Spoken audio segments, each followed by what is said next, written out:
I also have some brass here. This is a piece of raw brass, and I'm just going to go ahead and dip that in here. This is another piece of brass, but this one I roughed up with a Scotch-Brite before I put it in here, and you can see this has been in less than 5 seconds, and already it's pretty dark. Now compare that to this piece. The raw brass piece has been sitting in the solution for over a minute.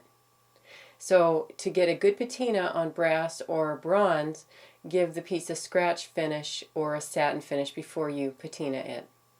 Another way that I can do this is just by dipping. I can string this onto a wire and just dip this into the solution. And if I was going for a specific color, what I could do is just kind of dip it in and decide if I want to go any darker.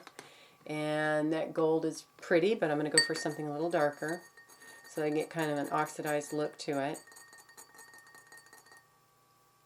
You can see that's quite a bit darker. So I'm going to neutralize this. This is a gold ring, and I'm going to dip this one in here, and we'll see what happens to that. Here's the ring, here's the gold ring. You can see nothing has happened to the gold ring. It looks exactly the same as it did when I put it in. Gold is a noble metal and it doesn't oxidize.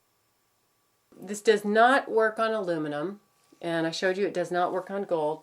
It's got no effect on platinum, and it doesn't do anything to stainless steel. This is really for brass, bronze, copper, silver, sterling silver, nickel silver, that sort of a thing. So anything that's got copper in it, a copper-bearing alloy is what that would be called. This is our fresh patina solution, and this is one that's been sitting out overnight. So this fresh solution is only good for about an hour or so before it starts to lose its color and become white. So you see that the liver of sulfur dies very, very quickly. But I can go ahead and dispose of this by diluting it with water and pouring it down the drain. Or what I like to do is I like to mix this with water and then just pour it on my plants.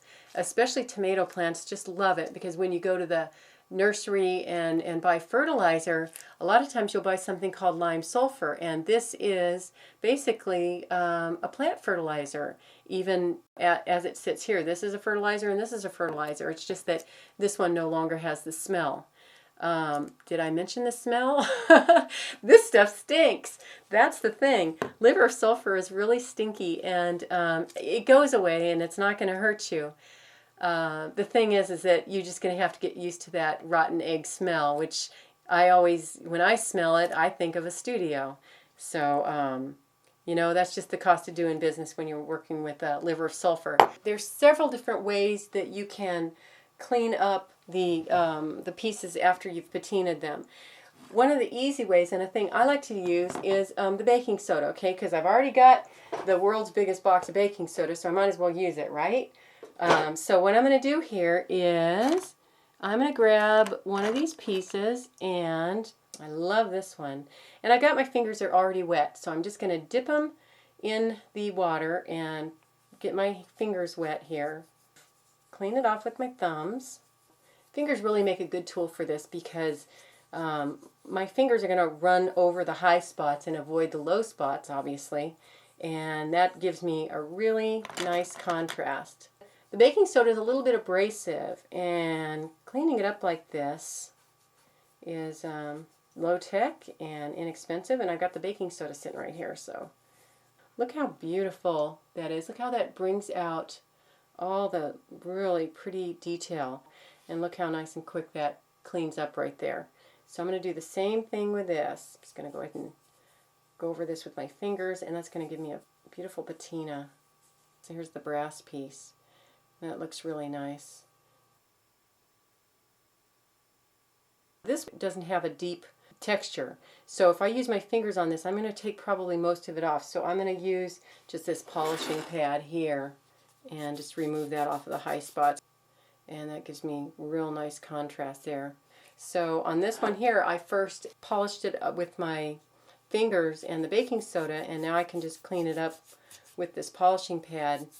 A piece like this I could put in the tumbler, and all the little bits and pieces of the steel shot are not going to get down into those crevices, so it's not going to remove the patina in here.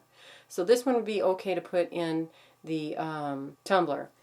A piece like this, though, this has got really low relief, and if I put it in the tumbler, I'm going to lose most of what you see here. Now I'm going to show you another method that I have for cleaning these things up that's really kind of fun. And I need one that's got a lot of texture because, and this one here will work. Because what this does is this, instead of using my fingers to rub off the oxidation on the high spots, I'm going to use the torch and I'm going to flame it off. And then I'll also show you another trick there. Okay, so I've got a torch here and I've got an annealing pan and I'm just using my little micro torch. Now what I'm doing is I'm not trying to heat these pieces, I'm just sort of, it's as if I'm spray painting them with the flame. So I don't want a very hot flame, I want a slightly bushy flame, so you want to give it a little bit more oxygen. And now I have to be careful not to heat it up too much, because if it gets too hot, then the patina will start to disappear in the places where I want to keep it.